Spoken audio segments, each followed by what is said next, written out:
Mesdames, Messieurs, bonjour et bienvenue dans ce flash d'informations sur Maliba TV1. C'est un moment difficile qu'on reconnaît les vrais amis, a-t-on coutume de dire.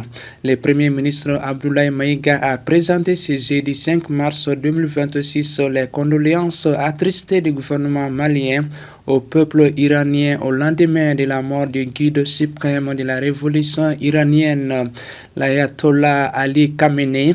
C'est à travers la signature du livre de condoléances ouvert à l'ambassade d'Iran au Mali. Selon le Premier ministre Abdoulaye Maïga, le guide iranien est mort en martyr en défendant jusqu'à son dernier souffle l'intérêt du peuple iranien.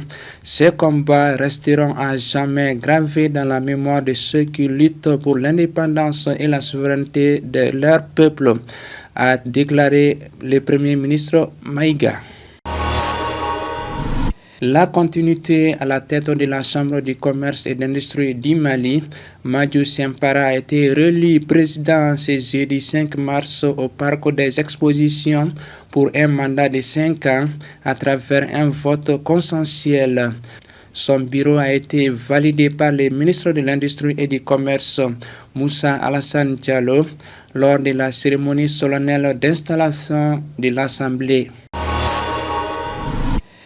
L'actualité internationale à présent au Sénégal, 19 agences publiques et parapubliques vont prochainement être supprimées selon un communiqué du Conseil des ministres daté du 4 mars 2026.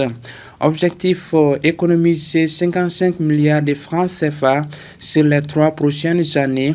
Le pays fait face à un déficit budgétaire de près de 14% de son produit intérieur brut PIB et à une dette du secteur public et parapublic qui était estimée provisoirement à 132% de son PIB en 2024.